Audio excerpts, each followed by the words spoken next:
Some comments from the team's ownership that some fans found insulting. You can take a listen here, and then we will talk about it. Well, where are you going to go? Let's start there. I mean, sell the team to who? I mean, that's the other thing. I mean, you want to have this debate.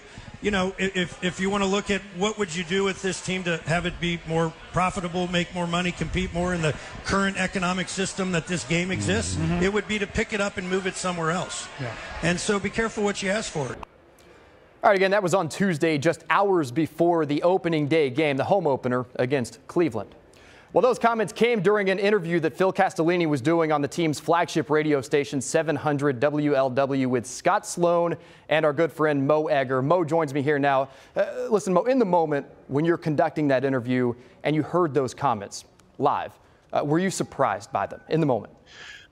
Yeah, I was. First of all, it was a conversation where Scott and I were both very well aware of the fact that Phil was there to answer whatever we asked, right? This was not a situation where Phil will come on the condition of you not asking about this or this or this. And quite frankly, had that been the case, I'm not sure we would have had Phil on stage with us. So, and I thought it was a fair question, but I thought it was a question that he would have been prepared for. And I was surprised.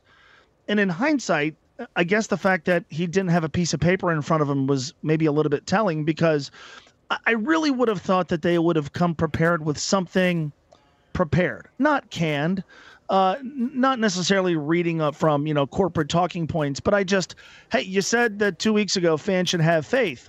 Well, you have to expect, I would think, someone's going to ask, why should they, right? So I thought he was going to be prepared for the question with an answer that might not have made people happy, might not have made people have faith, perhaps would have still made news.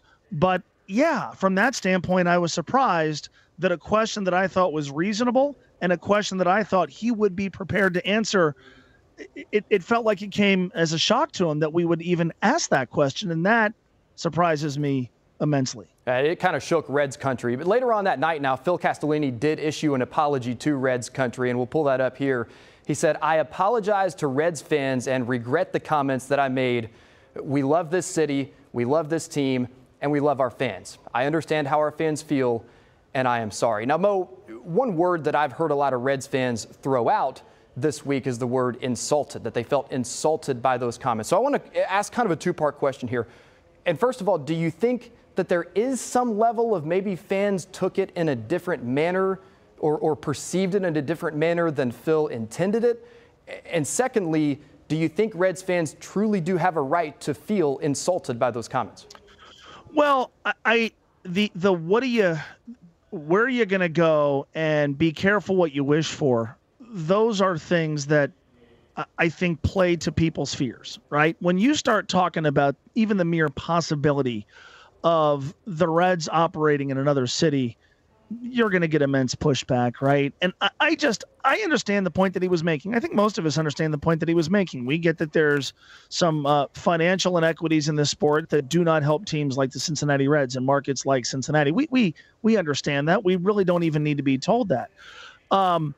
But I mean, it was to me directly pointed at people's fears, because when you talk about, well, be careful what you wish for, that's like a warning, right? That's, hey, we know that especially in markets like this, the worst thing that can happen is your team to leave. Well, be careful what you wish for. So that's how it was taken. And B, the tone was, I think, antagonistic and standoffish. And I don't really understand why. In terms of feeling insulted, I think you have every right to feel however you want. If you're insulted, I certainly understand why. Because the remarkable thing about this whole thing to me is it's taken 15 years for Reds ownership to really be in the public's crosshairs. And there's really good reasons for that. They've done a great job, the Reds have, building a brand. I think at times sort of deflecting attention away from the on-field stuff with a great ballpark experience, an awesome community fund, great relations with fans in terms of things like Reds Fest and the Caravan. And I think the All-Star game was here. And so I think to a degree they've kind of coasted for 15 years on a lot of goodwill that they've built up that has very little to do with actual baseball, with winning. And so for 15 years, I've said this on my radio show. I could count from 2007 when I started doing this show up until last year. I can count on maybe both hands the amount of times somebody has called to complain about ownership. It's always been the manager or the general manager or a player or a bad contract. That's a hell of a long time. That's a very, very long honeymoon. And so the insulting thing for me as a fan is, hey, I was on your side for 14, 15 years, right? I haven't complained about you. I haven't even brought up selling the team. I've been on your side, and now we're finally questioning you, and you're coming at me? That to me that's the most off-putting thing about this, I think, from a fan perspective.